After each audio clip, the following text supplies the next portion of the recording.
As my colleague Sally Osborne has just mentioned, the notaries of England and Wales are extremely pleased to have been invited to participate in the CROBECO pilot.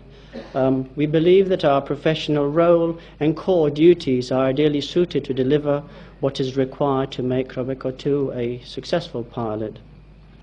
Although I do not intend to repeat what has been said already by Sally, I think it is important to stress the role of notaries in England and Wales as independent legal officers holding a public office whose responsibility is to facilitate cross-border legal transactions in accordance with the requirement of English law and always respecting the formal requirements and laws of the receiving jurisdiction. In short, it can be said that we act as a bridge between differing legal systems. As notaries, we act in a non-adversarial manner. Our professional duty is to the transaction. We act with complete impartiality in respect of the interests of the parties seeking our professional assistance in accordance with the provisions of Rule 6.1 of the Notarial Practice Rules. Our duty extends to ensuring that the instrument being executed before us is issued in an acceptable form for the receiving jurisdiction so that it has the desired legal effect within that jurisdiction. We are a highly regulated profession. We're fully insured and we're subject to anti-money laundering regulations. This means that in a CROBECO transaction, the parties to that transaction and the public registers involved have the reassurance of working with a highly qualified and experienced professional body. Our duty of care extending to all the parties in the transaction and to the registers to which the public title is being submitted for registration via the CROBECO system. I am mentioning these core duties as they will sound familiar to all of those present working as notaries within the civil law jurisdictions of continental Europe. These core duties are consistent with the requirements of an integrated European legal framework designed to facilitate cross-border transactions for the benefit of our citizens. This commonality of purpose is shared by the notaries of England and Wales, who offer themselves wholeheartedly as a professional body to facilitate this process. So where are we so far in CROBECO 2? Well, the Notary Society of England and Wales has been working over the last few months towards producing a short list of a small number of suitably qualified and experienced notaries who may be in a position to process purchase and sale transactions between UK resident parties wishing to transact a conveyance of real estate in Spain. And I'm mentioning Spain in particular because that is my involvement in cross-border transactions. And such transactions need to be suitable to test the system, and it's got to happen within the time frame set for the pilot. So there are several requirements there that we are having to meet, and we're trying to source suitable people to do this. Happily, we already have a couple of notaries who have completed the formalities required to participate in CROBECO 2. Therefore, subject to sourcing suitable purchase and sale transactions, we can begin testing the system. Participating notaries have been able to gain access to the online SkyDrive discussion forum set up by ELRA containing the repository of draft contractual clauses in order to view the same and post comments and suggestions as appropriate. Checking the existing clauses against comments and suggestions already made in CROBECO 1 has been both very interesting and helpful.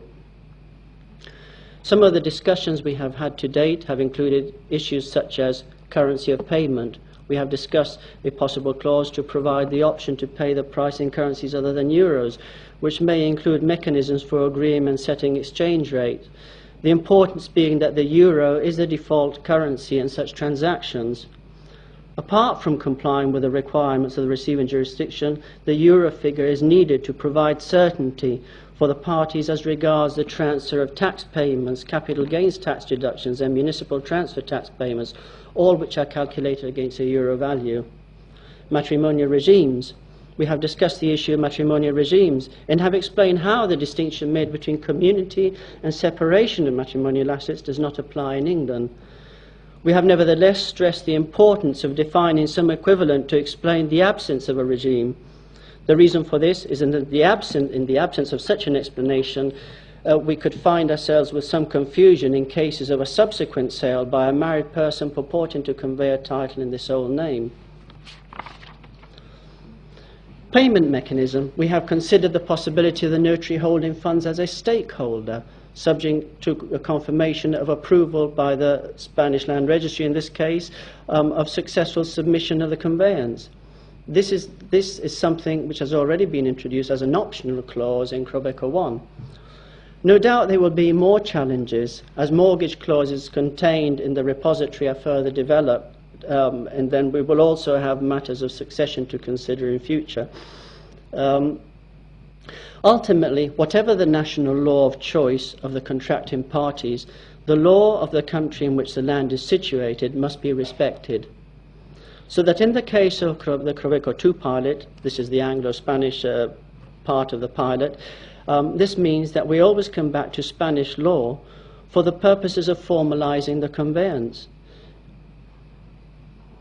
It is the law of the country in which the real estate is situated that determines the form of the conveyance instrument itself. So what does choice of applicable law mean to UK nationals applying English law as regards non-contractual obligations? The application of English law to non-contractual obligations may, for instance, allow us to import into a Spanish or Portuguese land transactions the security provided in domestic transactions to consumers in England and Wales by the property information forms and fittings and contents forms. These forms are completed by a seller of real estate and are an integral part of a pre-contract inquiry scheme pre-contract inquiries made by the buyer from the seller in respect of matters which may not be apparent from standard searches. The replies provided by the seller to the buyer cover a wide range of matters such as boundaries, disputes, alterations to the property, guarantees and warranties, and even environmental matters, but to name a few. Inaccurate or untruthful replies can lead to claims for compensation and or rescission of the contract, depending on the severity of the misrepresentation and whether it is fraudulent or negligent, for instance. The introduction of such preliminary inquiries strengthen the redress mechanisms that a buyer may have from his seller in relation to misrepresentations, pursuant in the case of English law to the sections 2 subsection 1 and sections 2 subsection 2 of the Misrepresentation Act 1967. It would also enable, for instance, the application of the reasonableness test set out under section 11 subsection 1 of the Unfair Contract Terms Act 1977 in respect of clauses which attempt to impose limitation on such liability. It may also perhaps enable us to introduce some of the standard conditions of sale which are used in domestic English conveyancing transactions, such as condition 7.1, which deals with misrepresentations and inaccuracies in the description of the property. This would help to regulate the conduct of the parties prior to the completion of the formalization of the contractual terms proper. The introduction of special conditions of sale could be particularly helpful in the case of, for instance, voluntary auctions of Spanish properties held in an auction house in England, where both the seller and the buyer are British nationals. In such cases, it is in the interest of the buyer, the seller, and the auctioneer to ensure that special conditions are observed to protect all the parties concerned. This move in itself could help revitalize the cross-border property market. The challenge here is to ensure that the clauses in the repository of clauses and any non-contractual matters introduced reflecting that choice work within the parameters set by the receiving jurisdiction's land law, in this case Spanish law. So, is this choice a positive thing for an EU citizen?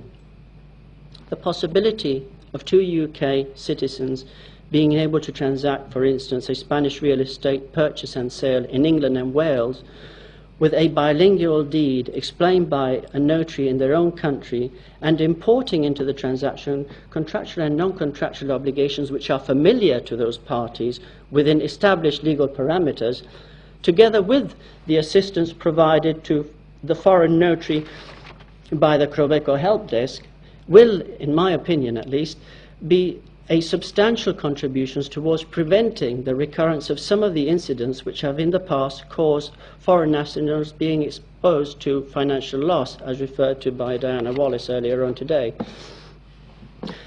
I would like to conclude by saying that, in my opinion, ELRA is truly to be commended for its vision and courage in working towards devising a practical solution to such past problems and demonstrating how the freedom of choice of applicable law in contractual and non-contractual obligations referred to in Article 3, Rome 1 and Article 14, 1b, Rome 2 can work in practice. And as my colleague Sally Osborne pointed out earlier on, the Notary Society of England and Wales is very proud to have been asked to take part and contribute in this endeavour. Thank you for listening.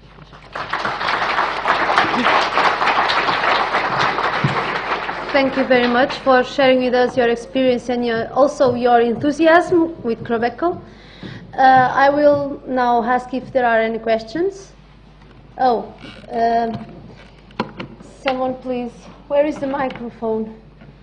That's there. Maybe you should stay for a little while just to answer the questions. Thank you. Sorry.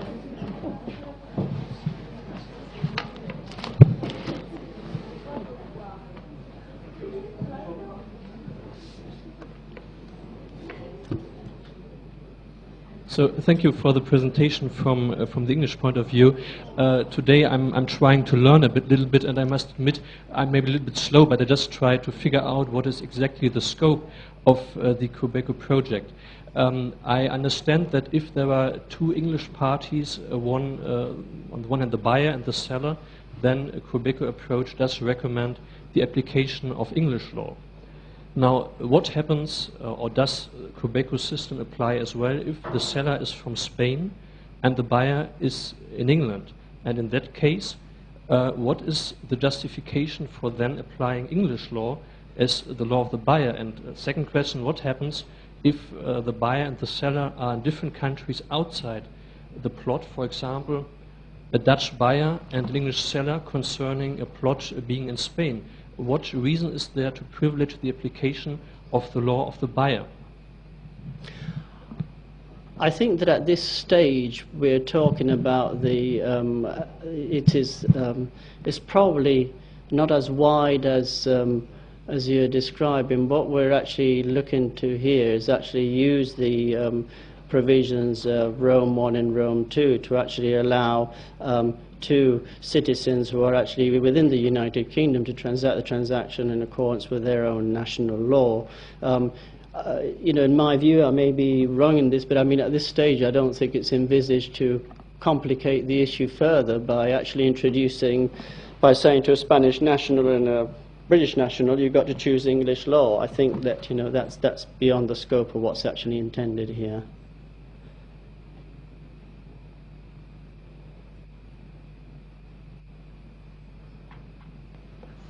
Are there any more questions?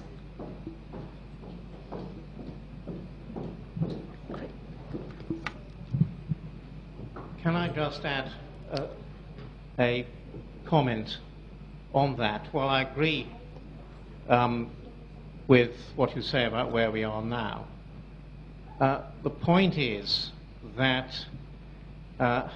European law offers the parties to a contract a choice of law. And I don't think it is for us to limit that choice.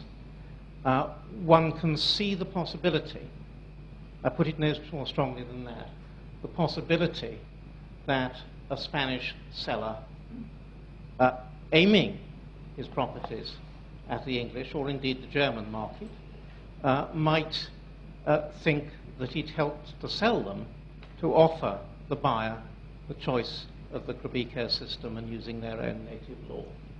And I think it's simply about offering a choice. And that applies at this stage as well as in the future. Thank you, Chris, for your explanation.